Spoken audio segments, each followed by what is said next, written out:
All right, welcome to another episode. We're flying by the seat of our pants here a little bit. Scheduling as parents is a very interesting experience.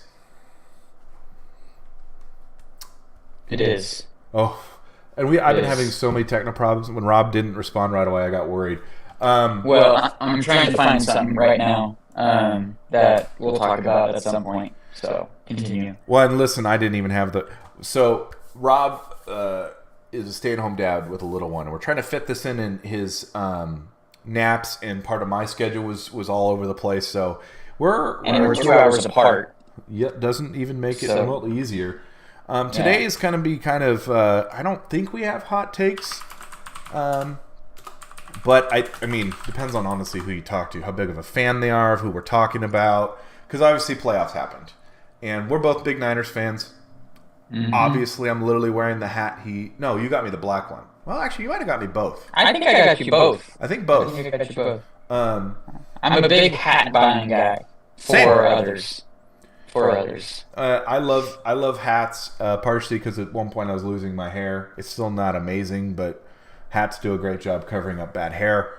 But obviously Niners played in probably their worst performance out, including Green Bay, or sorry, Cleveland and the Ravens in just terms of not looking good.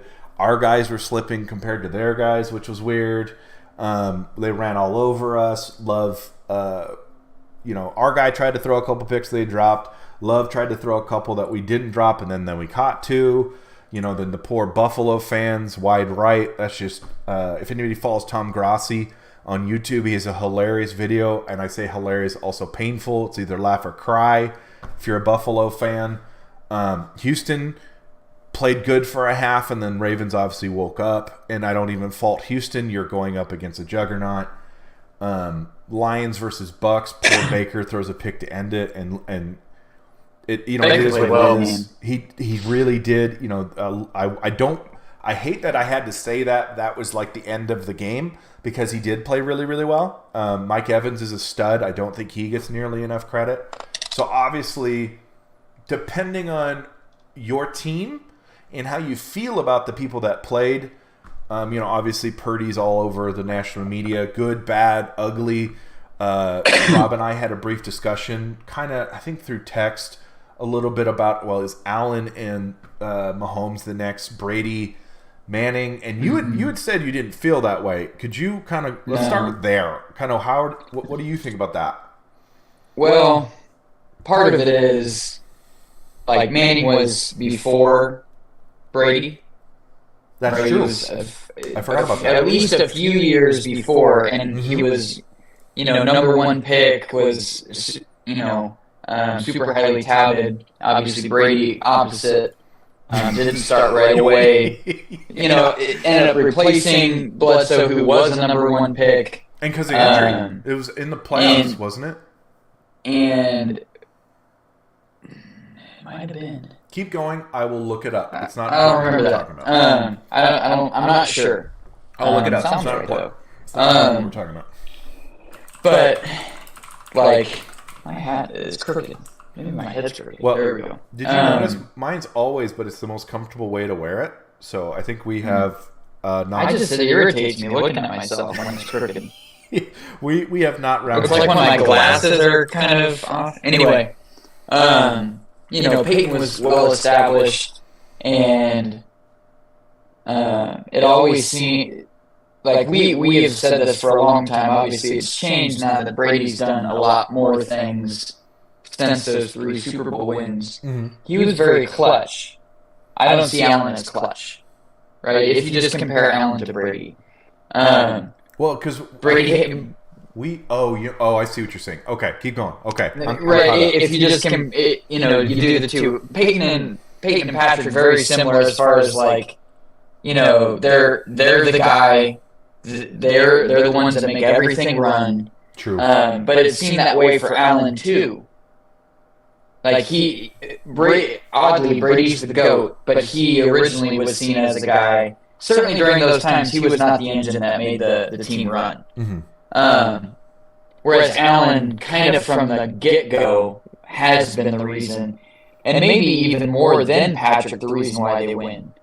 Like it's shifted the beginning for sure, because now Patrick has a better defense than he's had in the past. He had Tyreek and Kelsey, so he had more weapons. Now it's like it's clearly Mahomes is the guy. His defense is good and whatnot. But anyway, all that to say, I may have just contradicted myself there. But Allen he's the guy running the ball. He's the one passing. They've said they have no run game. Their defense has been okay, but not like outstanding. Yeah, they basically. I think they only stopped Kansas City maybe like once or twice in that whole game. Yeah. They got if you don't count the Hardman fumble, because he's just an idiot. Yeah, we should talk briefly about that role. I texted you like superstars got to make superstar plays. Yeah. If you're not a superstar, I was actually literally just telling Dad this. To the Marco Polo app or whatever. So we had talked about me playing on a high school championship team for basketball. I wasn't a superstar. I wasn't even starting most of the year. I did not turn the ball over.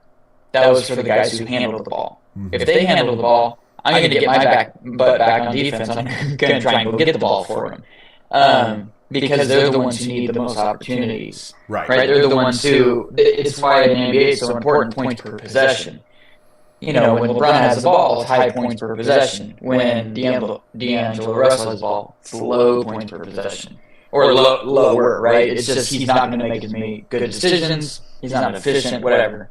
So in that case, that was really annoying. But to bring it back to the Brady, Manning, Patrick, and Allen discussion, I literally just heard Manning beat Brady his third meeting in the playoffs. Right. So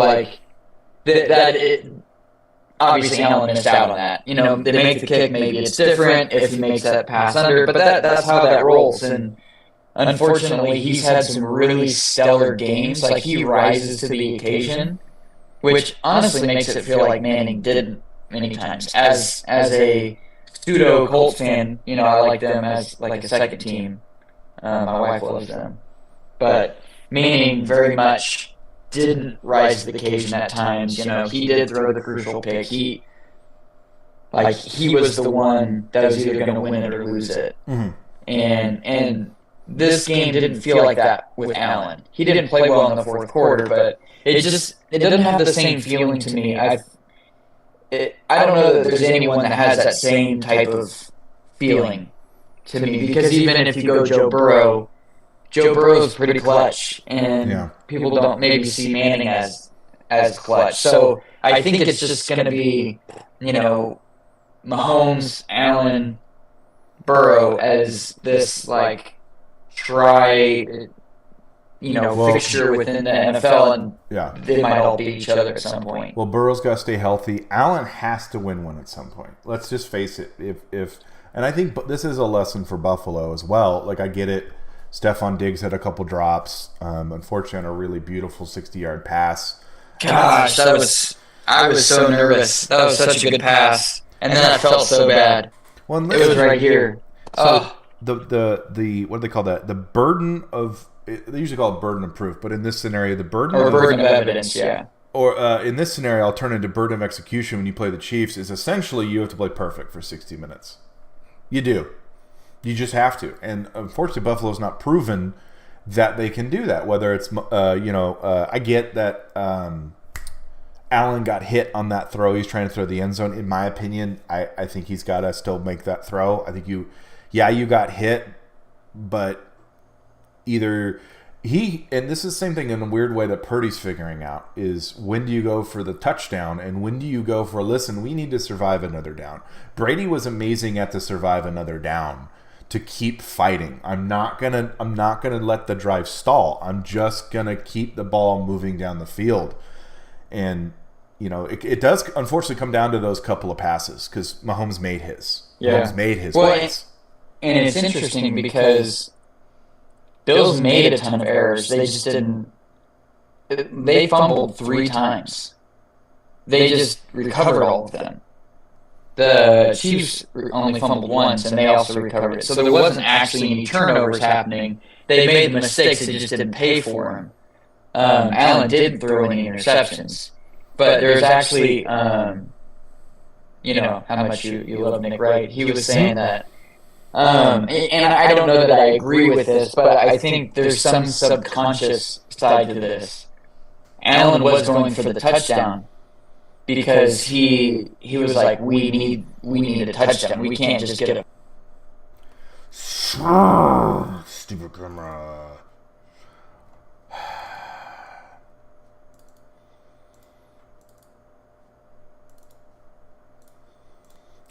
Alright, this is not an ad for Streamlabs. We'll be finding a new application ASAP, because that is just unacceptable that camera keeps failing. You were saying... there's a level of nervousness to give Patrick the ball back. So he was trying to score on that. When in reality, if he threw that underneath, Patrick may not have gotten the ball back. They could have still scored. And because he would have the underneath, you know, they keep the drive going, and the clock is running. So then Patrick may not get the ball back ever. They scored with like 10 seconds left, and they scored with 13, but they don't have Tyreek type of thing. True. And then as a separate thing, again, first things first. It's just what I listen to the most entertaining to me. To give them credit, I really like that, even though, like, obviously, this is not news. Nick Wright bugs me, but I really enjoy those three, that they have this almost brotherly bond that they mess with each other. I really do like that. I like them as people a lot. They're ridiculous, is what it is. They're just ridiculous. They have so much fun, and I really like that a lot. Well, and they have so many basically inside jokes, you know, of elder statesmen and Mr. Consistency, and, you know, the national treasure with Wiles and all that. But Allen threw the most yards behind the line, or the most passes behind the line of scrimmage in like the modern era or something like that. He had 17. And so the point that Nick was making, again, whether or not that's true, I think because they were trying to make sure he wasn't getting sacked, but I think they're also trying to not have him throw picks. Because he threw downfield, but he didn't throw a lot downfield. So I do wonder if Joe Brady was trying to protect him in that sense, to not have any turnovers. Oh, this dude just woke up. We're going to let him... Oh, man. He should be fine. He doesn't have poop. We're just going to make sure the sound is off. I do love him. Oh, if only you guys could watch this. It's just the head bobbing, falling back and forth. God, I hope he goes back to sleep. He was really tired. He woke up grumpy today. Yeah, you said a little fussy butt. Yeah, he was... Yeah, he was not a good boy today. Real quick, so I didn't know this. So he replaced Bledsoe in the week 2. I, for some reason, thought it was the playoffs against the Jets. 10-3 loss. He got hit that caused a concussion, a collapsed lung, and internal bleeding. Bledsoe actually nearly died from the hit that he took that Brady came in to replace him. Did not know that. It's like that anymore. Well, like the best we have, honestly, is Lenore kind of launching Love in a completely legal hit. You know, that's the other part, is it was in bounds. You know, obviously, let's call a spade a spade. Maybe not in good taste, right? Not in good taste for the other team, but yeah. You know. Which, by the way, defend your quarterback. I have zero problem. I don't care if you get a penalty. You go. Hey, you don't hit our quarterback. I don't know. I do. I don't like get out of bounds. I'm telling my quarterback, get out of bounds. Because in a playoff game, I don't want, like Trent Williams getting that 15-yard penalty for shoving the guy. Right. He didn't shove him very hard. The guy sold it. I don't want that. I don't want negative plays. So, Love, get out of bounds. I'm not going to go fight a battle you shouldn't have been fighting. Or just be tough and get up. It's football. I'll come and help you up, but I don't know. I find some of that fake bravado just BS. It doesn't help your team win at all. You know, like I didn't play football, but basketball. You know, someone gets a hard foul, you go hard foul back, or baseball, you go hit the guy. for the pitcher hits him. I don't care for that. I think that's stupid. It's a waste of strike the guy out, embarrass him that way. When he walks off, tell him he can't hit. He's got a hole in his bat and call it a day. I don't know. That's just. I don't care if people like yourself or go defend him. I'm cool with that too. But if for my team, just we're not making those decisions. If 15 yards is too big, because if they do stuff and they get the 15 yards, cool. We got 15 more yards. Well, and you know what? To your point, I do get what you're saying. I was a little surprised, and this is nothing against Green Bay. I just noticed this. I think it was 37 Valentine or something was getting into it with everybody. And I was actually a little surprised he never got called because it was never anybody starting it. He was always kind of chippy. Yeah. And then John Jennings was like, "Hey, go drink some Gatorade." Literally blocked him all the way into the Gatorade. See, that's then illegal. Go get him back. I'm fine with that. You dial up something. Like a DN's been menacing you. Mm-hmm. All right. Well, we're gonna pull Trent Williams. We're gonna run right. Trent Williams is going to pull an ear hole the crap out of that guy. He's going to think twice before going upfield so fast. I think that type of stuff is do it within the play. Because then you can hit him harder than this helmet shoving nonsense. This fake pushing, not real fighting. They have helmets on. You're not going to fight. They got pads. Where are you going to hit them? In the stomach?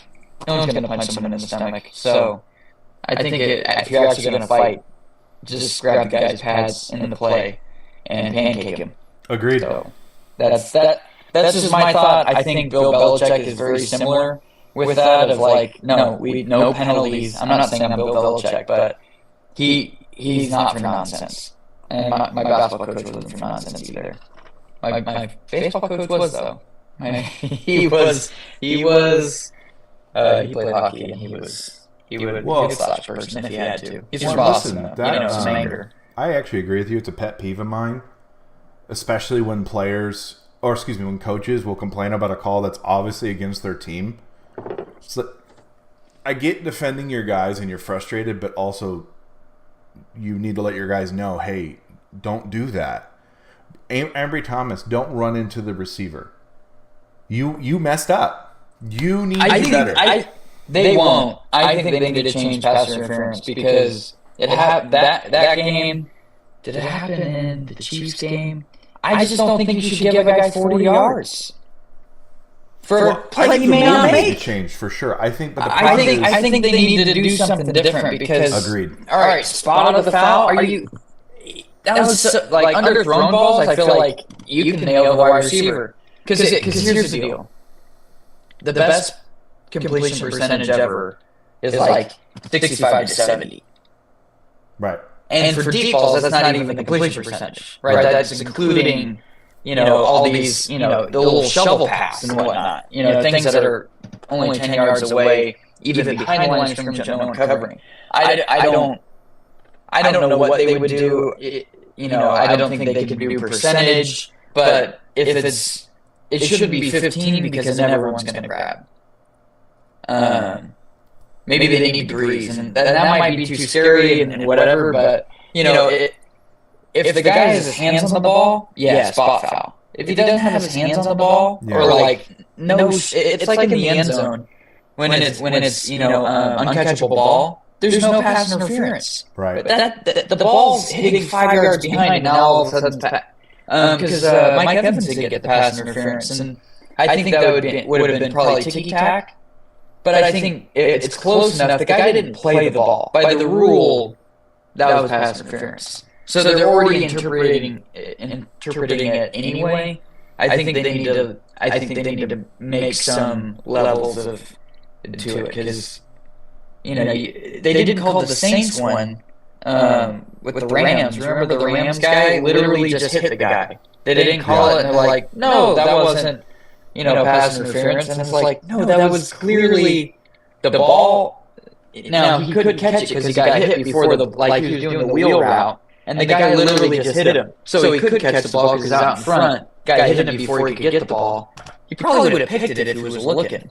But, so they still blow all kinds of crazy calls. But, I don't know, I have a problem when that's people's best play. No, I agree, and I think that's the problem. Is it's if these refs were actually really good, kind of like when you ever been pulled over and the guy goes, "Look, I could give you a ticket, but do this instead." And then not enough to me of these refs are good enough to be able to make the judgment calls, to be able to say, "Listen, I should give you a penalty, but instead, with the rules that I have allowed, I'm going to do this instead." Like the fix-it ticket almost. But because these refs flat out just listen, it's not even. I saw lots of Green Bay fans basically saying the refs ruined their game. No, they didn't. No, they didn't. They were bad, but they're always bad. They weren't any worse for you. Oh yeah, that fourth down. Listen, but yeah. My biggest argument, and I think you say it too, is okay. Then you have to do a better sneak. Don't even give them the option, because if you give them the option, they're normally more forgiving for you on your sneak. You didn't do a good job. And one of the guys wasn't pushing him. He was just kind of like watching. If you watch Philly do it, Hurts gets low, follows the center, and then he's got two guys literally on both sides of him just shoving him forward, which is very dangerous. But they run it and they're very good at it. The only reason they didn't get it against the Bucs is because the guy was actually a face mask. Right. But they didn't call it. Again, then they missed that. Which is funny because the line judge was watching the play, but I'm sure he was watching the ball. He was not watching anything else. He was just watching, where do I need to spot this ball, and he didn't see the face mask. Right. Honestly, I mean, listen, I don't even think it's a hot take anymore. The refs need to be full-time. They need year-round training. They need someone in the booth for obvious fouls to be like, no. We're getting this right. Have them rep the UFL. Got that now, so then they can, now some of it is travel. They're traveling year-round, and essentially, and that's probably not good family-wise. Then listen, so the thing is, in my opinion, you have to make them full-time. I don't care. Unequivocally, they need to be full-time. Right. Yeah. No, I know. But if you're maybe like, not games, but full-time. You say, hey, listen, when you are not reffing, and let's just say they even say, listen, we only need X number of crews for the UFL. Who wants to? And you almost do based on seniority, because then you want the younger refs having more games under their belt, just like any job. You want them to get more reps, and have the older guys, listen, you're going to be the people who are doing training, or every once in a while we're going to rotate, and you need to be the guy in the booth. And we need you on your toes, and we need you paying attention. The problem is, let's just call a spade. It's never going to change because they already make $6 billion. And guess what? We're going to tune in next year. And guess what? We're going to tune in the year after that. We're wearing their gear. And it is like it is, You remember the Doctor Who episode where, I hopefully that makes you light up inside that I'm referencing a Doctor Who episode, where they're like stuck on that highway. But it's inside and no one knows they're going they're going in a circle, or they're like this giant monster's at the end of the thing and it's just eating the cars. Do you remember that episode? Or which one? They're like stuck in this like highway, but it was like in a tunnel. Yeah. And I think it was going to a monster, and it's like no one knows that they're just going to get munched, but they're just driving around, in that traffic. Episode was actually crazy because the reason there was a traffic jam, it wasn't even a monster, is the automated system. No, there wasn't. There definitely was a monster. There was a monster. It's Doctor Who. There's always a monster. Yeah, there's a monster. Yeah. But I think it was eating them, wasn't it? Or something? I would not be surprised. I know it ended up being essentially like the city had like shut down. And all they had to do was turn something back on, and everybody left. Yeah. So you've been in generations of this traffic jam because the system turned off. Yeah. That's us. That's NFL. And then the little sonic screwdriver. I actually tease Erin because she's got her little, little rectangle sponge, and she uses that thing like it's a sonic screwdriver. Just like, clean that up. Like, okay. So I have to ask, because you said something, and it's not even to put you on the spot, is you had said Buffalo gets a lot of credit for not doing anything. I think is that accurate? Like, what do you mean? Because it is interesting. There seems to be these darlings, right, within the media. Yeah. And I think Buffalo's part of it is they also don't have a history, so it's kind of like, oh, look what they're doing. Like Detroit. Yeah, so one, I think it starts with Allen being pretty much a unicorn in his abilities. Yeah. Not that there's not others like him. Wentz was like him, but Wentz was more of a thrower than a runner. Right. But I mean, if we all, hopefully you saw the Bills-Chiefs game, he threw the ball, and you saw the text, I was like, what a throw. Yes. Like, Diggs should have caught that. Yes. I feel like I would have caught that. I'm just not fast enough. And someone's like, he he threw had that to ball- slow down and he hit the DB. You're like, oh my, he threw it 60 yards in the wind. Shut up. He didn't. No, he didn't. No, I agree. I don't know I whether agree that- with you. I thought right. that's a It hit him in the stupid hands. sneeze. Hit him in the, it was like 75 yards. Mm-hmm. It was a And it wasn't as hard as, it wasn't the furthest he could throw. Because I've, humble brag, I've thrown the ball like 60, 65 yards, and I'm 5'8" at best. And he's 6 whatever, much stronger and much bigger than I am. So I'm sure he could throw 80 plus. Yeah. But yeah, I mean, it was just hilarious. So we see that and we're like, oh man, it's this amazing, guy and whatnot. And they look at the Chiefs game that they lost, that they probably should have won, where they lost those last 13 seconds, right? Yeah. And then the rule change. Listen, And of course, Nick Wright mentions Yeah. the year prior, Brady beat Mahomes also in overtime in the playoffs in a really good game, and no one changed the rules then. But really, we probably wanted a whole another overtime of watching them play. But Selfishly. right. So the Bills have made the conference championship, right? Lost to the Chiefs in that game, and then they've made it to the divisional round every other year. Meaning, like, every year that's not that year. Which is, I think we undervalue, us being Niner fans, right? We've been good recently. Mm-hmm. There was a nice stretch of time where we were horrible, right? I didn't really wear Niner stuff because we were horrible. We were maybe not like kind of Browns level where they like never had a good quarterback and they just sucked completely. Right. And, they were losing every game. But, there was plenty of years where we were, 3-4 win, maybe 5-win team. We just weren't good. And so I do respect that the Bills are up there every year. But there were a lot of Allen was a lot of people's preseason MVP pick. They were the preseason Super Bowl pick. They went 6-6, and then all of a sudden they win 6 games straight, right? 5 to get in, and then the playoff game against Miami. But now they've lost 2 home games where they were favored. I think they were favored against Burrow and the Bengals. So it's hard for me. It's just hard when, again, a Niner fan, we're favored in a lot of things right now, and people pick us for all kinds of things. But if we lose, we need to be discredited a little bit. Yep. Right? If we make the Super Bowl, look, you're playing the other best team. Right. Only one team wins. I would like to transition at some point to playoff records because I think it's actually an interesting discussion because we look at quarterbacks and all these people of like, they have a losing record or, they never win the big game. It's like there's only 50-something Super Bowl winners ever. Now, obviously a ton of multiple, right? Terry Bradshaw's won several, Right. Aikman, Montana, Brady. But then that means a lot of people don't win.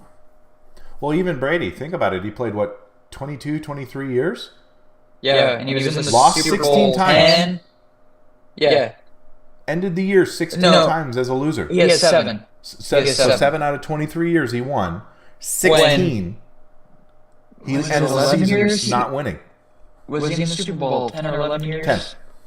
So he's 7-3. 10, yeah, because he lost the... Yeah. He still has 3 losses. So right. Everybody but one team ends the season with a loss. And even if you end your regular season, if you don't make the playoffs, that's a loss. That's no. Yeah, you didn't win. So it kills me that we... So with the Bills, they deserve a lot of credit. Yeah. But they've been the 1 seed before, or the 2 seed or whatever. They're the 2 seed this year.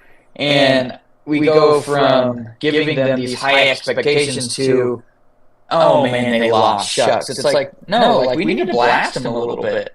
Just like if the Ravens lose, and I know, but a lot of people are giving Chiefs credit, but it's a lot of the year people were discrediting the Chiefs. 100%. They haven't won a lot of games against This people was with a winning record. their worst year.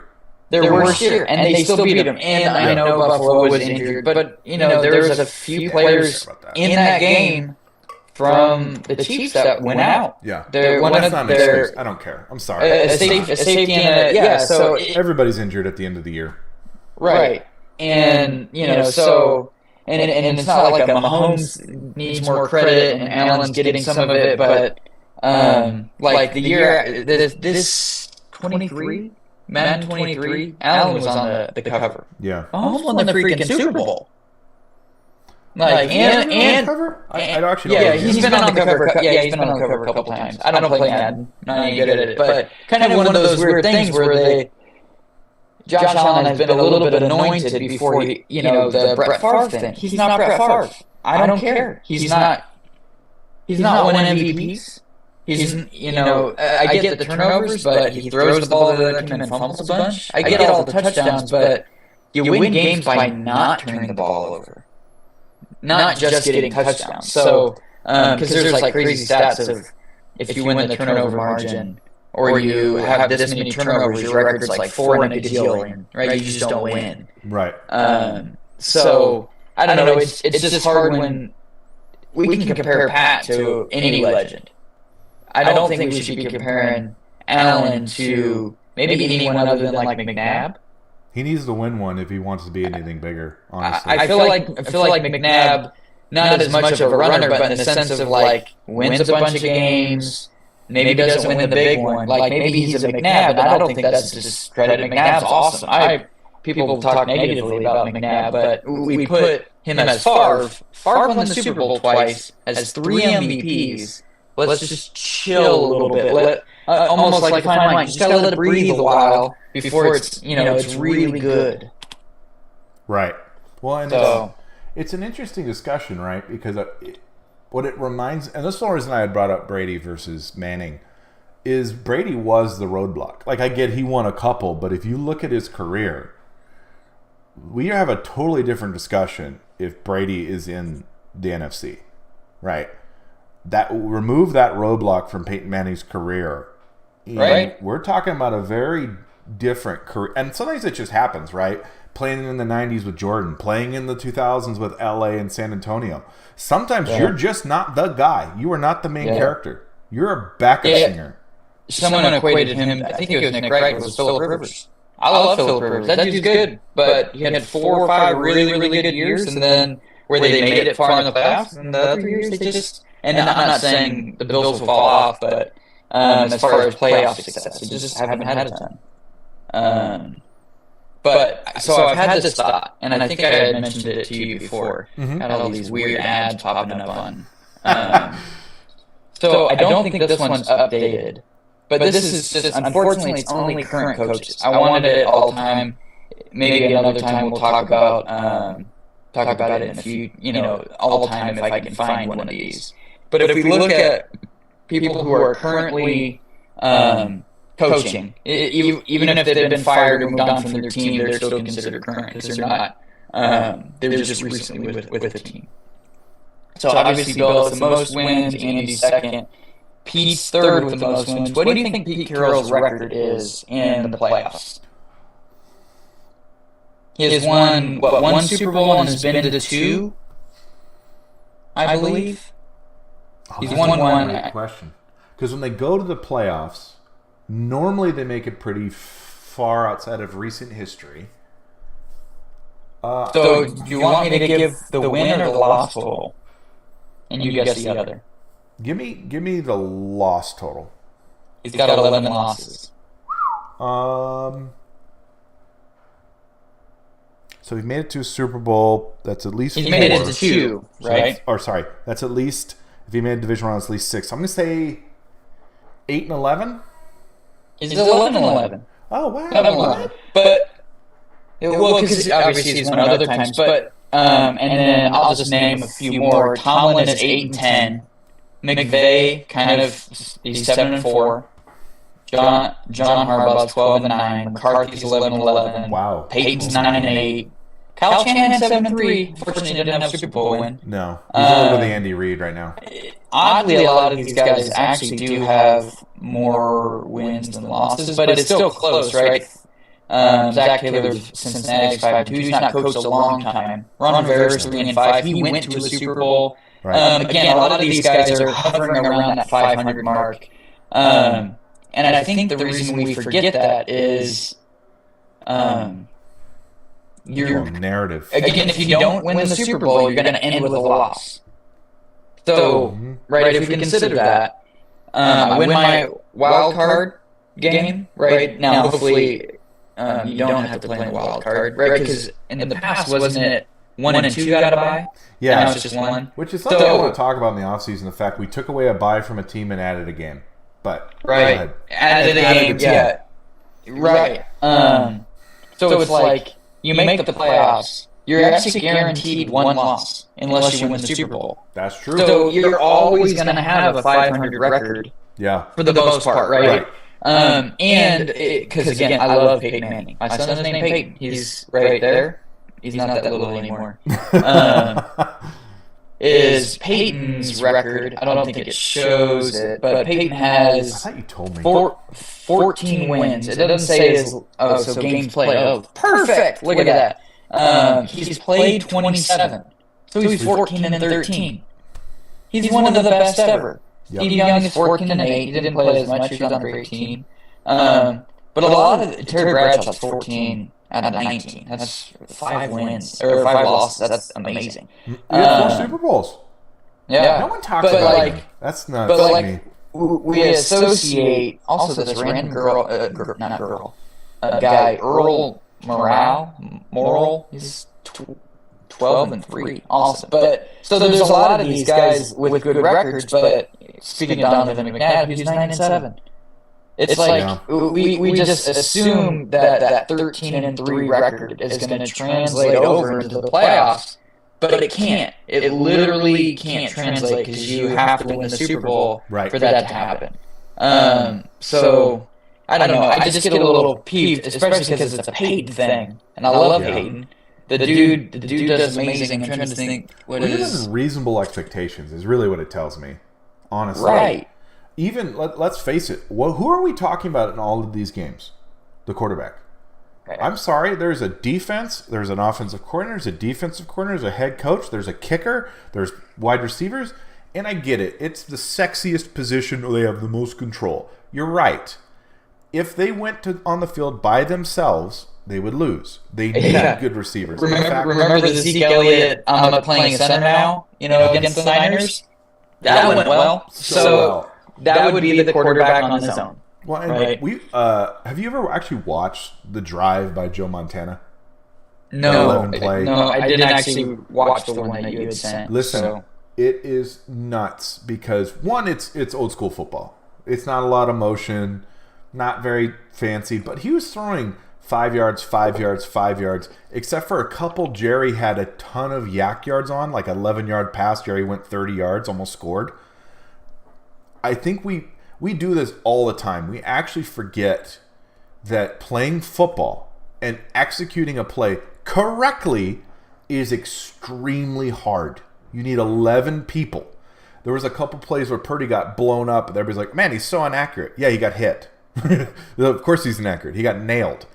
Remember me saying I wish Kyle would throw the play out where you don't block the D end? We really need to stop that one. It's always the same side too, Rob. It's always the right guard. And then, now it's good because he's looking. But what if he's looking left? Now he's just going to get ear holed. It's literally how he got his arm blown out. Blown out. He held the ball a little bit too long, and we had bad protection.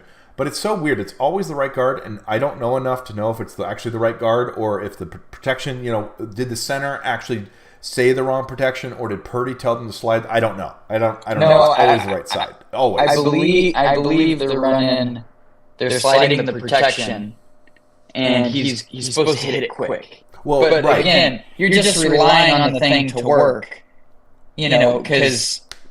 But I actually listened to Chase Daniel. I always do this because when I started to feel like Jimmy was actually butt cheeks, I wanted to be like, okay, I don't know enough about football to actually make that assumption. Let me watch film. So now I'm kind of on that kick of like, okay, before I say Purdy played good or bad, let me listen to a couple guys who watch film so I can get the fuller picture. And on one of the plays I'm talking about, he says, no. They absolutely should have. It was like blocking 101. He should never have gotten uncovered. Now, I don't know whose fault that is. It could be. This is the other problem with football, right? It's why we talk about the quarterback. Because he's the one with the ball. So it's easy to be like, well, it was an incomplete. Okay, it's the quarterback's fault. Trying to explain to people and make them also believe you that it was XYZ. They're like, oh, that's an excuse. Well, no, that's how a football play works. Everything has to go right for you to do what you need. And sometimes you need the defense to make a mistake for the play to work, to lose a guy, to miss a tackle. Half the time, just being in the wrong coverage, wrong coverage. Half the time, a run only works because you got them to go where you wanted, not where they should be. It's not even skill. You want to put McCaffrey one-on-one with X guy and hope he misses a tackle. So it's what the NBA tends to be too. We're like, oh, they're not running plays. It's like, well, a lot of it ends up having to be you get the guy on the elbow, and then he can work from there. Matchups, it's a shot-making league, as I always say. I'm always interested in because I get it, and my, I guess, hot take, I don't feel like it's that hot, is Purdy is held to a really weird standard where we talk about him like he's a 5-year veteran. And I get it. He's on a good team. I get that actually feeds into part of it because expectations. Jimmy, and I hate when people say this, took them to a Super Bowl. No, the dude was carried to a Super Bowl. He had a couple moments. I mean, we had the discussion. I thought the Saints game, I was hoping that would continue of, oh, the defense didn't play well. Okay, cool. Although that's still one of the worst deep passes I think I've ever seen in my life. A wounded duck to Emmanuel Sanders. But I looked at the pass chart because I was just curious. And I don't think it means a lot because offenses are different. Bills really tried to play keep away. I'm counting 1, 2, 3, 4, 5, 6, 7, 8, 9, 10, 11, 12, 13, 14, 15 passes of 26 behind the line of scrimmage for Josh Allen. Patrick Mahomes, his actually is really interesting. He only threw it 23 times. 17 completions. Again, I don't think this gets talked about him enough. He is so friggin' accurate. He is so surgical. He only had 1, 2, 3, 4, 5, 6 behind the line. But he had 8 for 20 yards. I don't know if they were with Yak, but he had 8 20-yard completions. Oh, yeah, he had one for exactly 30. There had to have been some, which who cares? Half of Yak is, did you throw it well to give your guy a shot? Let's just face it. But within 20 yards, he had 1, 2, 3, 4, 5, 6, 7, 8, 9, 10, 11, 12. And that includes 4 incompletions. Then if I look at Purdy, his shot arc is actually really interesting. Actually, what's confusing is I don't see the pass to Kittle, which is weird. Because they show one. Oh, is that? Oh, a touchdown. I'm an idiot. White is incomplete. Blue is touchdown. So he only had 1 pass over 30 yards, but he only had 4 passes behind the line of scrimmage, and his is actually the most all over the place in terms of like where he passes. Where it just frustrates me because every offense is different, and just looking at a shot chart. I keep saying shot. It's a pass chart. It's not. Shot chart makes sense though. I don't learn anything. I don't like using against Josh to say, well, lots of passes behind the line of scrimmage. Well, if that's what they asked him to do, if they said, listen, it's cold, ugly weather. Let's throw a lot of screens. They're very aggressive like we did against the Ravens. And it just bugs me, to your point too, with Allen. I love Allen, but I get your point. They've kind of fallen in love with him and will skip a lot of the mistakes. And I don't want to name names because that's not what the point of this is. But I heard a comment of, oh, so it's just about wins now. When this same person had really said, well, hey, listen, Jalen Hurts keeps winning. And now acted like she had been the one saying, I just kind of ruined it. Whatever. Acted like this person had been one of the people saying, hey, I was warning you about Jalen Hurts. It's like, okay, but now you're just acting like you were right the whole time. Like, that's not. I kept hearing over and over and over again, look at his fourth quarter. Look at his fourth quarter. He was terrible for 3 quarters and then would win in the fourth. Purdy does it, and it's like, oh, now we're worried. Now we're worried about him, Rob. But what? Like, we can say, hey, he didn't play well, and if he plays like that again, they lose to Detroit. it's not going to be Brady. I'm more worried about Jalen than Purdy. Yeah, and I'm not like totally sold on Purdy. I think we won't find. That's fair. It's been 1 year. Well, and I say that meaning like I don't know that he's gonna be. For example, like I don't know that he'll even end up being Matt Ryan. Matt Ryan was an MVP with Kyle Shanahan. Now he kind of showed that, but Matt Ryan actually won MVP. Like outstanding. He also had Julio Jones, which certainly helps. You literally just throw the ball, and then that stallion you can just run under it. But one real quick, I hate the argument against Matt because let me do a little test real quick. Name a coach after Dan Quinn and Shanahan for Atlanta. Well, I know the recent guy Arthur Smith, but I don't know who if Arthur Smith was there the whole time. We do this though because I wanted you to do your point, but it bugs me that they use Matt Ryan when it's like, okay, if Brady went to like the Browns or the Raiders, we're not talking about the greatest of all time. You need to go somewhere. Like, I always get them confused. It's David Carr who played for the Texans, right? Derek Carr's playing now. Derek Carr's, yeah. He had like 300 times being sacked in 2 years. That'll ruin you as a quarterback. His situation not didn't matter. That would have been his 4 years because he got sacked like 70 times a year. I thought he set records 2 years in a row, and it was a disgusting number. No, I know it was 70. Because think about it, 16. Okay. No, 16 game season. That's 5 a game is 90. 267 times in his career. Okay. Yeah, but still, for some reason I thought it was higher. But 70 is still ridiculous. So now let's math. Not that it's all this way. Ready? This will just be a funny. 260 what? 267. 7 times 300. 80,000 pounds is it, that man? Jeez. Right. I'm sure there's some quarterback sacks in there, but I'm also sure there's several men under over 300. That'll ruin a career. But back to the point you were making. Sorry, I'd rather to the Purdy like Jalen thing. Jalen's only had one good year. Yeah. He was okay this year, but he was also kind of the reason they weren't really clicking. The first 9 games, what's his face, A.J. Brown was killing it. He was actually on record to also break 2,000 yards like Tyreek was. And he's got Devontae Smith, and Swift is really good out of the backfield too. A Lion that everyone forgets who's a Lion, and that there's some good players there. But when you associate Purdy's only had like 4 bad games. Yeah. Right. I don't think he played good against Cowboys in the playoffs last year. I think I'd kind of count that. Right. But really, I mean, bad. He wasn't bad in the Cowboys game. He wasn't effective. Right. When I mean bad, because what did he have 1 pick or no picks? He didn't have 2 because because Dak had 2 or 3. Diggs, I think, dropped 1. Yeah, Diggs. So Cowboys. Yes. Trayvon Diggs. There it is. Thank you. The Stefan's brother. But anyway, like Purdy's maybe not even 4 bad games, but it's 3-ish. Browns he played pretty bad. He played poor against the Ravens, and then one of the other lost. Minnesota. So like he's had bad games, but if you look at had picks against Cincinnati, but threw for almost 370 yards and 2 touchdowns. So typically, if you're a good team, you can probably win that. But Burrow had 19 straight completions. He played better, right? And so I have more faith in Purdy because everything we've seen has been good to great, really.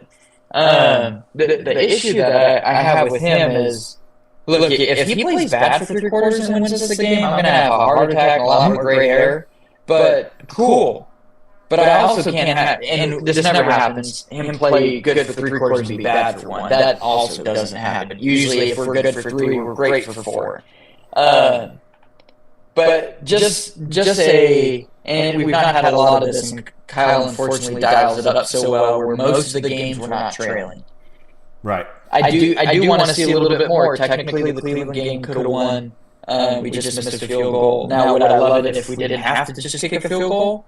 That we could have maybe scored a touchdown. I just know most games, right? Kurt Warner on that betting ad is like 80% of games end by a field goal or 3 points or whatever. So he's kind of won the 2 games that he came back on. Obviously, for the Browns, they didn't. They didn't. I'm a what if guy. I like seeing all those things. But it still concerns me that when they're off, when Shanahan's off, Purdy's going to be off. And it's why I'm so pissed that they didn't get Brady. Because Brady doesn't need Shanahan to be on. Brady's going to be on. And so that's kind of the part that concerns me. Because here's what's happened, right? We had, Mullins and one of the other. Who liked this? Is that probably Dad? I have no idea. I just saw it and it made me laugh. I don't know. Popped up on your forehead. I don't know if that's not from YouTube, is it? Yeah. Oh, is it? Oh, look at that. I don't have YouTube up, so I don't know. Anyway, it's probably Dad. But it was Mullins and like some of these other garbage quarterbacks. We get Garoppolo, right? Nice little step up. And then, he gets hurt, and then we have Trey Lance, which is, I would say, about even though he's not playing. I think he's got more upside, and I hate the upside because it's like we haven't seen him, so he's got upside. When really it could just all be downside. And then we step up again to Brock. I still think there's like another level there that would really, but again, we can't get that because then we won't have Kittle and Debo and Ayuk and Trent Williams. Right. And, well, I mean, in the sense of if we go get Derek Carr, right, who we would say in the sense of like as a guy who's had to run an offense, we're like, well, he's got more experience. We don't know if he's better. I'm not saying that. But in the sense of experience, and like he was going to be an MVP until he broke his leg. Right. Like he was killing it with the Raiders. So again, similar to Purdy, was an MVP conversation. When we look at like Derek, it's like he's getting paid what, $40 million or something stupid. Right. We can't afford that. Right? We can afford a Purdy. Even if he gets paid 10, 15, 20 million, right. We can't afford 40 or 50 and then have all those guys. Otherwise, which we will see with Burrow next year and Allen as well, they're going to be paid this crazy money.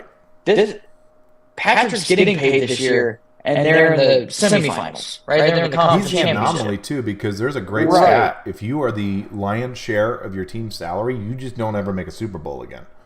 Yeah. You're too expensive. Look at Rodgers. Got beat by us every year. If you look at Dak isn't lion's share, but he's about to do next year, they're going to have to get rid of some guys. A lot. Going to have to get rid of some guys. You look at Breeze. He wasn't nearly as successful when they had to start doing some other things. And they've been bad since because they've had to. Nick Wright is really good at a cap. He talks like they've pushed it like a couple years down the road. So they're going to be salary cap hell for a couple years. Right. And so when you're that guy, when you're the top five, like an Allen, maybe this is why I criticize him. When you're a top five guy, I don't know that Allen's getting paid top five money. I think he got a deal, didn't he? I think he got paid. I'm pretty sure he got paid this year. Or like Lamar. Lamar got paid this year. Guess what he did? Won an MVP. 6-year deal. $258 million with $150 million guarantee. He earns an average salary of $43 million a year. They are $92 million over the salary cap next year. So they might suck next year. Mm-hmm. So all that to say, like, unfortunately, it's a weird thing with Purdy because he's making $800,000, but he was also an MVP candidate. So and he was the last pick of the draft. So what standard do you hold him to? I think that's what people are struggling with. Yeah. He's a Kurt Warner. Kurt Warner, I would say, was better, right? Because Kurt Warner kind of stepped in and was like the man, and he was 28 or something. He was Cardinals to a Super Bowl. Right, and he had already won championships in the Arena League. Like, he was amazing in the Arena League. So, no, I mean with the Rams. No, I know. I was just meaning he went and proved it again that, okay, it's not just Mike Martz. It's not just Marshall Faulk, Isaac Bruce, Torrey Holt. Like, I am a big reason why this happened. Right, because I have to distribute. So, and again, Purdy could be that, but it's unfortunate we're just not giving it time to happen because there's only so many games. There's going to be a lot of speculation this year. It's like, can Purdy repeat what he did? And it's like, I mean, what he did this year is pretty repeatable. Now, will he be an MVP candidate? We don't know. Will McCaffrey stay healthy? Will guys leave? Like, there's so much that changes, but I think they're just having a hard time because his stats look like Patrick. You watch him, you're like, he's not Patrick. But he's also not getting paid like Patrick. But then it's like, then he doesn't come back like Patrick. But then you're like, he's the last pick of the draft. So, like, let's just be thankful that he's playing better than Trevor Lawrence, who was the number 1 pick. Well, but also and Trey Lance, who was the number 3 pick. Factor in, it is literally his first year starting. Yeah. And I think people forget, I looked it up. Tom Brady in his first year threw for 28 touchdowns and 14 interceptions. It's a good year. Do you know Joe's? Joe's stats are not good to start his career. I'm sure it wasn't. They were hot garbage. No, I understand that. They were the Golden State Warriors when Curry got there. Right. Kind of Purdy's a weird outlier. Like, I think people forget Alex Smith took the Chiefs to the divisional round. Now, I get it, Mahomes, obviously, and he's generational. I understand that. Right. But normally, you are not a quarterback who immediately goes to a good team. Like, Stroud is also an anomaly. He's going to be great. I fully believe that. They traded up to get Mahomes. Right. In the 3rd round. No, he was like 11th. No, he was not. I think he was 11th overall. Oh, I'm so sorry. I'm not. You're absolutely right. Selected 10th. For some reason in my head, a bunch of people had passed on him. I thought he was still. Well, I mean, Montana was a 3rd round pick. No, you're fine. I was definitely. I thought I was thinking of him because I thought the whole argument. Oh, it must have been because the Niners sucked. Because everybody's like, well, he was available for the Niners. So in my head, I was like, oh, he's probably taken like 3rd round. Okay. That actually changed. Well, no, because we were picking. Well, it was 2019. We were picking that. That was an anomaly. Garoppolo. Oh yeah, because he was hurt, and Kittle was hurt. And did we have Bosa yet? That was, I think, the year we drafted Bosa. Our record without Bosa is horrible, which is ironic because he's not always amazing. But Bosa was who we took in the 1st round with the. So. I mean, it's still kind of worth it. The Aldon Smith pick, where we could have had J.J. Watt instead. That's a miss. That is a miss. Aldon Smith had a lot of sacks, but guess what? 3 MVPs is better than a lot of sacks. Or Defense Player of the Year, or whatever Watt got. Sorry, guys coming to fix my floor. I'm coordinating that. So we're about an hour, which is perfect. But I think the only other thing I kind of wanted to talk about, and it's funny because it is kind of the Purdy conversation, right? Because you were kind of even struggling a little bit, is like, how actually should we view him? Because when I watched, like, for instance, let's just say Cleveland game, I completely agree. Did not play great. I don't understand why the rain affects him so much. His hands are the same size as Mahomes. Mahomes is fine. Whether it's throwing motion, Mahomes is so much more athletic, though. Completely agree. Something people forget is if you have a timing quarterback and timing is not there, they struggle. That's not unique to Purdy. Right. In time and out of time, in pocket, out of pocket. Correct. If you watch him after 3 seconds, and this will come with time, is he starts to struggle a little bit. And that's normal. Breeze got better at it, but he was a timing quarterback. Even Brady didn't like to hold the ball. You could see. He grew and didn't get rattled because he's like, okay, I can figure this out. But he basically just punted it into the ground at someone crossing if he didn't like anything. Peyton was also like, listen, I'm just going to go down. Yeah, you're not hitting like a little llama. I'm not getting hurt. I got a long neck. Cleveland, people forget he threw a bomb to Ayuk. Ayuk dropped it. Could have been a touchdown. Who knows? Moody misses a kick. Minnesota, CMC fumbles in the red zone. Cincinnati, he actually threw for 370 yards, 2 touchdowns, 2 picks. That's actually pretty damn good. The picks were just at really weird spots. Ravens, game was freaking cursed. I'm not even making an excuse. If Ravens lost, you know what we'd be talking about? Lamar tripping over a ref. That's what we'd be talking about.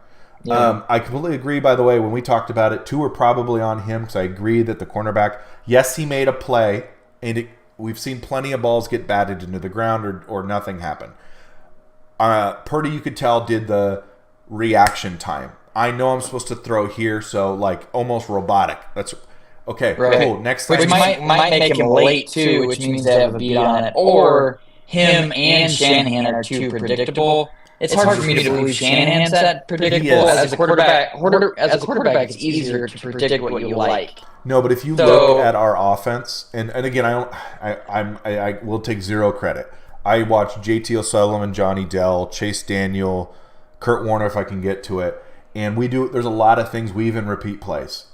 Our drop back game is that why we struggle from behind, and why it bugs me that Purdy kind of gets all that blame is Shannon's not very good from behind because of the nature of the offense. His pure drop back game is not very creative. Actually, funny, JT O'Sullivan hates it.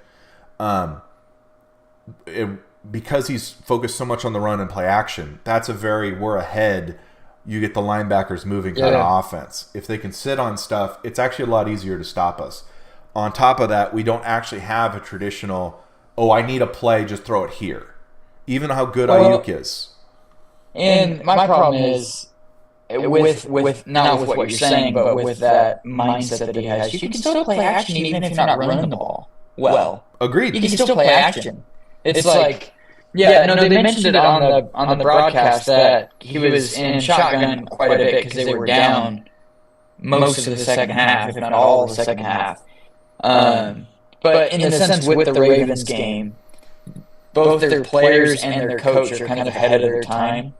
So that coach very well may have been saying, "Hey, these are his tendencies. I want you to jump stuff." Right. And some of it, again, Purdy could have been behind on some of it. Could have also been forcing it. Because the thing is, if only one ball tipped at the line, because I know the Kittle one was tipped in coverage.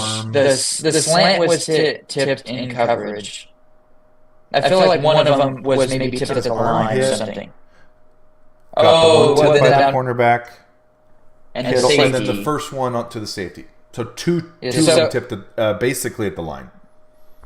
Okay. So certainly then two are on him. Right? If they're tipped with someone on the guy, you're throwing to a guy who's not. Obviously, that could be NFL open, but. Well, and to me, it's 75 Purdy, 25 Kittle. Kittle, first of all, don't catch with your chest. Second, Purdy, you are on record saying he catches with his chest. So know that. Don't throw it to him. You need to know better and say, I need to throw this away. He's too close to him. If Kittle tries to catch with his chest, there's a chance it pops up. So that's why I say 75% on Purdy. So hold on that because this isn't me. Also, I'm wearing the greatest receiver of all time jersey, and he almost never caught with his hands. Which irritates me, but coaches always say catch with your hands, catch with your hands. And part of that is true, catch with your hands. One, it makes your hands stronger, but two, it's usually then away from your body, away from people. But I've heard several wide receivers commentate on that type of thing, or certain plays where you need to catch with your body, because if you catch with your hands, they're going through your hands. Whereas if you catch it with your body, it's pinned into your body. And I don't know when they say to do that. So there's a reason they catch with their hand, or their body compared to their hands. Because even Larry at times caught with his body, but obviously very rare because his hands are so stupid strong. And they're also as big as both of my hands combined. But there is times, and I don't know if Kittle's was one. We get mad at people they go to catch with their body and they get hit from behind and they don't know it and it pop, and it's or not a fumble, it's an incomplete pass or something. And it's if they catch with their hands. Again, NFL things, different rules. I don't know about that play, but I forget who I heard it from. Sometimes you got to catch it. It's probably Edelman. He does a lot of podcasting and different stuff. There's times where you want it in tight, because then if someone hits you, you're already secure. But if you're here trying to secure it as you go down, all that kind of stuff. Well, listen, but all that context is important, because, it's partially what I want to ask you is, because we talked about Allen, and I don't want to spend a ton of time on this, but, I've found it really, in a weird way, it's like a compliment to Purdy that you're comparing him and saying, because, for instance, no one expects Jordan Love to be Allen, to be Mahomes, to be Lamar. We're all kind of like, man, he's going to be good soon. You know what I mean? He showed some really good stuff, but he's not there yet. But whenever people talk about Purdy, and I get it, it's not everybody. I don't even mean to imply it's everybody. Acho and Shannon, in my opinion, did a pretty darn good job summing up kind of what I think. But when a lot of people talk about Purdy, it's almost like they've already made up their mind, and no matter what he does, they're like, this is the truth. For instance, and again, I don't have sincerely anything against Nick Wright. He's just an example. 5 games in, he was saying, hey, I just want to wait. I was like, hey, you know what? I agree with that. I think that's a smart call. There's a guy who runs Niners Gold Standard Network who said the same thing. He wants at least 2 years to know if a quarterback's good. I think that's a smart call. Then they went on a 3-game losing streak, and Nick was like, well, this is really who Purdy is. I was like, well, are we waiting? Or when bad things happen, are we just going to point to the bad things? Because Acho made a good point, in my opinion. If you're going to talk about the almost picks from Purdy, you need to talk about the picks that were caught by Love. But all I heard a lot was, look at the future for Love and look at, you should be worried about the Niners. And again, Purdy is the weak link, no doubt. He absolutely is, because he's in his first year. He has struggled. No one should ever doubt this is a true statement. He has struggled in big games. Agreed. So has Shanahan. Just saying. Purdy has struggled in big games, so has Shanahan. Oh, dude, I would actually push back against that. Go ahead. The Philly game was huge. The Philly game was huge, destroyed him. Fair. The Cowboys game was huge, destroyed him. Okay, can I say then against the 2 best defenses he's played, he struggled against? Is that probably more? Yeah. I mean, the Browns he struggled against, and Shanahan's 1-10 against them, just as their defensive coordinator. Yeah. Also, Ravens, in my opinion, the hard part, and to kind of play devil's advocate a little bit against myself, they're really hard to prepare for, because essentially the only other defense even close to that is your own defense. And I would argue the Ravens defense is better than the Niners defense. It's far more versatile. Yeah. Yeah, I think their defensive coordinator is better. I think they're just flat out better. And you don't have Eagles and Cowboys are almost a weird one to look at, because we match up against them so well. Now, yes, he still has to execute. But now we see that those defenses might actually not be as good. But big game wise, he played well. Yeah. Well, and when people are like, "Hey, he played poorly for 3.5 quarters," now that I've seen more film, it's like, well, first of all, it wasn't as bad as you thought. Second of all, Love did not play as well as I've heard people keep saying. Second half, he was actually only had like 30 yards passing and 2 picks. He was really struggling. I get it. There's weather. I don't want to act like that's a knock on his career. Weather's hard to play in. Well, and they were running the ball so well. That was really the big thing. They could run the ball well, and then he was capitalizing on it.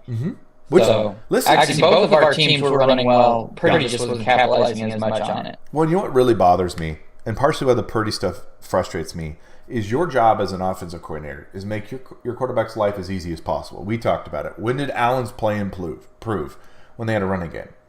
Your goal is to give your quarterback easy reads. Your goal is to give your quarterback the good rhythm. Your goal is to get people open. And I think when we see quarterbacks have a bad game, I never really hear about the play calling. I never really hear about the execution. We just say, oh, he had a bad game. But I think it's deeper than that. And I think that's what bugs me sometimes about the Purdy conversation is I don't know. It just feels lazy. Like we just don't want to go more in depth. There's a huge level of nuance within all of it. Specifically because we've talked about 11 players got to do all the right thing. They all got to run hard. They all got to block hard. The defense has to be in the right thing for you to beat that. Then you have to make a beautiful throw, like a perfect throw. And you just can't expect that every time.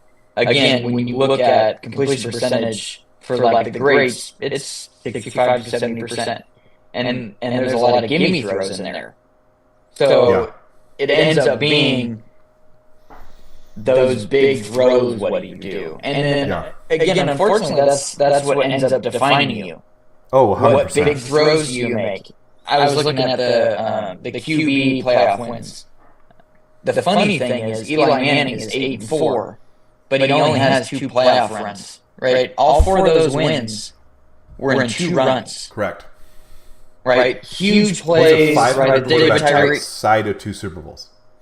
No, he's an 0-4 quarterback. I meant like career record. Yeah, which is nuts. But we see him as like he's the Brady killer.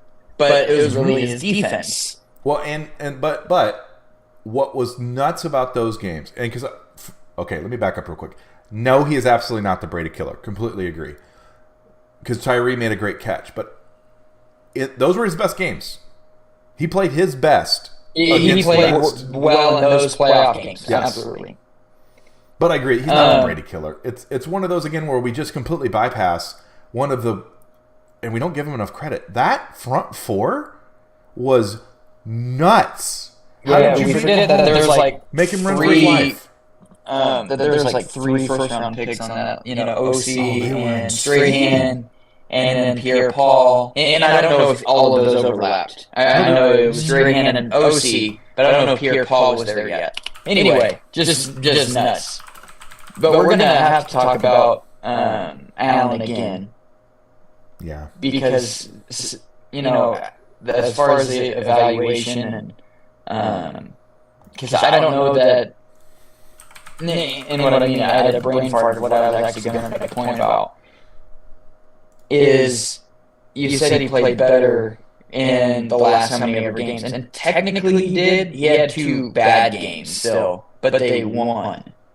So they're going to have to figure out, because was the last 2 games before the? So it was the 2 games before the 2 Miami games, because they played Miami back to back. Or no, they didn't play Miami back to back. They played. Oh yeah. So the 2 games before Miami, it was Miami, then the Steelers in the playoffs. Mm-hmm. Then it was whoever they played before that, and he played terrible. Yes.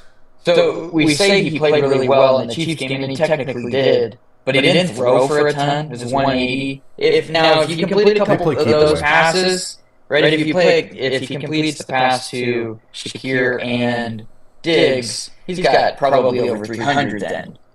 He didn't. So you can't give him those points or yards. Whereas before with Ken Dorsey, our beloved Ken Dorsey as a Niner, we drafted him out of Miami, and he was great. He's like the original best record for a college QB, and then we got Alex Smith, who was the next best. Like he ended up passing him the best record. We were just drafting the best college record quarterback. It was great. It was great. We did it. It was good. They were so bad. With the 2 different coordinators, Ken Dorsey let him beat him, and that might be the most dangerous Bills team. Yeah, Rob, we're old. Yeah, Bob Greasy is the dude. I never put that quarterback together. coach. Sincerely, I had no idea that was the same guy. Yep. That's Ken Dorsey. I know, it's bad. We got some grays. So with that, Dorsey is the OC, and Allen goes nuts. Turnovers and touchdowns. Then you bring in, you have Joe Brady, and he's far more calm. They win all those games, but he doesn't play his best. Right. But you might need his best against the Mahomes. So it's a very interesting discussion of what are they going to do? Yeah. Now, obviously, with the whole offseason, Joe Brady might be like, this is our Josh Allen game. Because to get to the playoffs, you need to win games, which is what they did with him. You're right. But in the playoffs, you might need some Allen games. So it'll be a kind of an interesting thing. Like with Purdy, the way he normally plays wins us games. That's great. Why isn't it a big deal that he played terrible and then on the final drive got his crap together and was the reason we ended up winning? And I don't want to, by the way, real quick, I also don't want to give credit essentially to him being an arsonist. However, we've never seen him do that before. We've never seen him come from behind. Right. He engineered that drive. Right. And even in the Cleveland game, he didn't seem that good even on the last drive. It was like he actually threw a pick. Right, Ayuk had the big play, which made it seem way better. Right. So it is kind of, whereas that one, he only had one incompletion. That was a kill drop. And I was like, oh, we lost the game now. Dude, and then halfway through the third quarter, I was like, this is the Chiefs game again. Yeah, and then he still battled. So, again, I'm okay with him playing that way as long as he then pulls it out at the end. But he's going to be really interesting to watch because I really think like that throw to Juwan Jennings was one of the best throws I think I've ever seen. Well, someone had said that in the broadcast. They're like, that's maybe one of his best throw all year. Mm-hmm. It was beautiful. But now the question is, right, listen, I think Jimmy, including to myself, gives him a lot of crap. But you can tell that injuries really sidelined his ceiling. It really lowered what he was capable of doing. Mm-hmm. You listen, Purdy, I get he blew out his arm and came back, but you can only pull that rabbit out of the hat so many times. Josh Allen can take a lot of punishment. Mahomes can take a lot of punishment. So it's going to be interesting. Okay, because what I hope he does is he pulls a Brady and says, "Listen, I'm not taking $40 million. I don't care that Let's just say, and again, this is a pipe dream. I absolutely think there's a likely, and we'll talk about it real quick. Right after this is our predictions. I see Ravens beating Chiefs, but God, bet against Mahomes seems real dumb. But if Ravens got to the Super Bowl, I could absolutely see them crushing us. If Chiefs I could see him breaking our hearts in the fourth quarter. So I think kind of either way the AFC wins the title. I could totally see it. Now, could I see? The Lions, I like them, but I don't know. No, listen, they're a great story. I don't think they're good enough to beat those teams. I don't even know if we're good enough. Debo's obviously struggling. This will be the moment, right? This will be, okay, Purdy, you were out in the last championship game, so you didn't get to show us what you could do. Let's see. Let's see if you get the rematch against the Ravens. And I don't mean to overlook the Lions, because absolutely they could beat us. I think they're a well-coached team. They're on a roll, but it's also sunny. So I don't think we're going to see the same terrible Purdy that we saw before. But that's also better for Goff, though, too. 100% quarterback. 100%. I'd actually rather it be rainy and Purdy have to go through that again than otherwise. Well, I wonder if the drive that he had at the end of that game has broken whatever jinx the rain has over him. Because you could see in the last drive, he threw the ball fine, and it was raining harder. So I do think there's a mental part of that, just like a golfer, tennis player, baseball player, there's a mental aspect of that you have to get through. Now, let's just say, I'm going to go complete pipe dream. Let's just say in the next 2 years he wins 2 Super Bowls. Do I see that happening? Absolutely not. I would love it. Cool. I don't see it happening. I hope he does not pull what all these other guys pull and says, I watched Brady win 6 being middle of the pack and how much he gets paid. If he is a smart guy, understanding his limitations and his ceiling, he will say, no. I'm cool with 15 to 20 max. It might end up being like a 30 because the cap, it'll end up being, I think they're saying Dak, if he gets the max, is going to be like $58 million. I want to see real quick. Out of just curiosity. Oh, by the way, real quick. Buffalo Bills schedule to end the year. Lost by 3 to the Chiefs, or I'm so sorry. That was the Tony game. They beat the Chiefs by 3, so they should have lost there too. Beat the Cowboys. Obviously, we see Cowboys not that great. Beat Chargers by 2. Beat the Patriots by 6. Those were the 2 games. Those were the 2 games he played bad. Because they were playing Easton Stick for the Chargers, and then whoever, it doesn't matter who was starting for. Zappy. Was it Zappy? What a name. So real quick, if I'm looking kind of, wow, there's a lot of them. Holy crap. Middle of the, you know what? Yeah, because there's a pretty big Tannehill. I like him a lot. He does not deserve $30 million a year. Geno Smith is 25. Jimmy G 24. Then it drops down to Jordan Love at 13. So yeah, probably because it's about. I had to go pretty far down to get to 30 million. Because right now it's Joe Burrow 55, Herbert 52, Lamar 52, Hurts, 51, Russell Wilson 49. Kyler, Kyler 46. Deshaun, man, there's a lot of really bad contracts at the top of this. And I have nothing against Kyler. He's not worth 46. Deshaun is fully guaranteed. Fully guaranteed. That's a terrible contract. Patrick, and to be fair to Patrick, by the way, I get at one point he was highest paid. He's only making 45, and they've done a good job with his contract. So he's still 1, 2, 3, 4, 5, 6, 7. He's 8th. Josh is right behind him at 43 at 9th. Stafford's right behind him at 10th at 40, tied with Dak. So to be fair to Patrick, he's not the highest paid right now, and he's done a good job with how they've structured his contract. I want to give him credit for that. But, yeah, 30 is probably fair. Yeah, 25 to 30, depending on what they... But if he's smart, he'll go, listen, I don't... If again, and he goes to my church in the off season. I'm going to try not to bug him. But... Just wear a Purdy jersey every Sunday. I don't have one. Hold on. After the Super Bowl, there's a free giveaway. If I win that, even if I don't, if we win the Super Bowl, I'm buying a Purdy jersey. But if I get 2 seconds with him, I'm not even going to ask for an autograph. I'm going to say, listen, if your goal is to be Tom Brady, you don't go a penny over $20 million. Because if you want to load your team up, don't talk to him about his money, man. Hold on. Because I'm not big on bugging. Even if I met a celebrity, I'm not big on bugging them. So I'd be like, shake his hand. I appreciate all you do. 2 seconds. I don't care what you do. This is just, if you want to stack rings like they're chips, that's what you do. But if you do what you think is best for you, we'll all support you. Then I move on. I'm just going to say, please don't say that to him. Why? That's his teammates aren't telling him to take less money.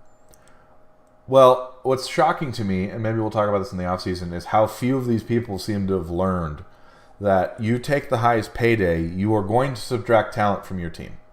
Now, listen, I get it. You only have X number of years to play. I understand that. He's a smart dude, though. He's a smart dude. Well, we'll see, because I think you have to know what your ceiling is. And obviously, I'm partially being facetious. To Rob's point, like I wouldn't say that to somebody. If he wins the Super Bowl, dude, shake that guy's hand, have him sign your jersey. No, I wouldn't even. That's my rule. I don't even do that to people. I don't care about signing jerseys. I actually don't care about meeting celebrities either. Well, and on top of that, I don't even want to do that to someone. You're at your church. Even if it was just randomly, I would literally just shake his hand, say, I don't even want a picture. I just want to say I'm a big fan. I appreciate everything you're doing for the team. Have a good day. Because they already deal with enough. They don't need some random dude. That's why I very much tongue-in-cheek say don't. If I was a friend of his, and this is the important part, if he asked for advice on top of that, because you don't just give advice unsolicited. Everybody hates that. I don't care. No one wants to hear unsolicited advice. I would tell him that. But absolutely, that was tongue-in-cheek. That'd be weird, too. He'd be like, who the hell are you? Yeah, dude, I thought you were serious. I was like, please don't. Please don't do that. No. I don't, like I said, I don't like even, if I had ever, I don't care who it is. Unless they knew that I knew who they were, I probably wouldn't even say anything, because I think because fans take advantage of that, in my opinion, where, like, just let them live their life. If they're cool with it and are obviously very open, but the guys, especially if in my opinion, if you're at church or somewhere like that, leave the poor guy alone. Let him just do his thing. I wouldn't do that. That's weird. But I kind of love that I fooled Robbie. That's pretty funny to me. Your reaction made that so much for me. Please don't, guys. Anybody? I mean, our one viewer, probably our dad. Don't bother celebrities, please. Don't do that. Leave them alone. Let them have their normal life. Real quick, Rob. Baltimore, Kansas City. I gotta go Kansas City, man. Lamar's hard to had bet against one good playoff game. Correct. I just think it's okay. He might have. I'm not doubting that he'll have another one. Let's see it. And if he does, if he wins He's winning the Super Bowl. If they get to the Super Bowl, they're winning the Super Bowl. I don't care if it's the Niners or not. We can't stop that guy. Well, hold on. Let me. I kind of agree. I'm only going to pick Baltimore because I feel like their defense is the X factor. However, would I be shocked? No, because we just literally. I picked Buffalo. Or no, I think I unfortunately. Let me look real quick. I shouldn't have deleted that because that's for Dad and I. No, I picked Kansas City because my gut wanted to root for Allen, but my head said don't bet against Mahomes. Only reason I could see Baltimore still winning is I think this offense really favors. So what's weird is I've seen actually a way more of an improvement Lamar Jackson throwing first, running second, when I think that actually in a weird way was holding him back. He's pretty damn good from the pocket, and against Houston, it was shocking how smart he was about, I'll go now. I was really impressed. Now, would I be shocked if Kansas City wins? Absolutely not. We can all agree Mahomes is the best quarterback in the league right now. He is. I don't care if he's winning MVP or not. He is. And I don't have any problem. Weird people are being like, save us from a Taylor Swift Super Bowl. Leave the poor girl alone. She's just having fun. She's not. She won't even be there. She's going to be doing a concert somewhere else. Regardless, it's not her fault the camera keeps focusing on her. Jason Kelce, who I love, was way more obnoxious if we're saying that, because he was jumping out the. No, I love it. I know. Chugging beers. But to act like Taylor Swift is his huge problem, it's like, guys, get over yourselves. Seriously. She's just a fan. I fell in love with how much she's loving playoff football. Like, to me, it's very obvious she was coming to support Kelce, and now is like, oh my gosh, this is fun. This is intense. Like, I'm getting into it, and I love it. I can't. I'm sorry. I'm not going to do that. I have no evidence to say she's being obnoxious. I think people are just being dumb. Actually, I need to do this. Oh, no, that's right. I'm putting the home team. Whatever. San Francisco versus Detroit. Oh, I guess. San Francisco for sure. It's going to be a red Super Bowl. Have you seen the theory of the colors of the Super Bowl, or who's going to be in it? Yes. Is it purple and red? Purple and like red, yeah. It's people. If anybody wants a good laugh, and I encourage Rob to do this too, Tom Grossi is freaking hilarious. He does every week if it was scripted. So funny. One week, Houston got so in love with Stroud that they were just the Strouds, and they got mad at him that they were going to lose, so they blew up his car. So he's a Packer fan, and he does an amazing thing that even after heartbreaking losses, he does some of the funniest stuff, and I just have a ton of respect for him. He's son of a collab cap failed again. Good thing it failed at the very end. I will be switching software. Streamlabs, you suck. Hopefully he comes back. I know we got both predictions, but I'd like to finish the show out. So unacceptable. Well, I have a lot of work ahead of me. Yeah, I'll be trying StreamYard. Let's just go into Google.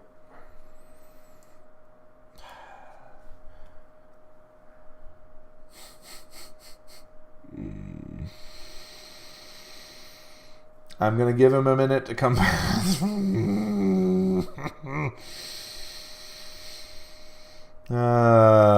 He says he's in a dark room. Help.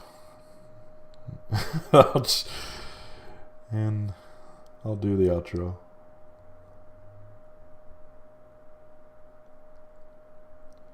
Gonna switch software. Holy Lord. Okay. It booted Rob. I've been having this problem infrequently. It jacked up the sound on my dad and I stream, and that was one of my favorite streams we've ever did. So, Streamlabs, you will get no more of my money. We'll be trying a different software because this is unacceptable. Oh my God, it's just. Anyway, appreciate you guys tuning in, fighting through. Fighting through all the technical difficulties.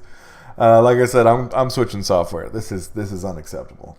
Yeah, this is if you're trying to, and listen, I do this just to talk with my dad and my brother, but if you're trying to grow this at all, this can't keep happening. So I'm gonna be switching. We'll give that a shot. Show with my dad, it's gonna be switching. I think the Thursday. I gotta double check. It's either laugh or cry. Thank you guys for tuning in. It's a good show as always. It was perfect too. We're gonna hit an hour and a half. Man. Anyway, hope everybody has a good rest of your week. The best I can do is peace out. I'm so annoyed. All right, guys. Have a good one.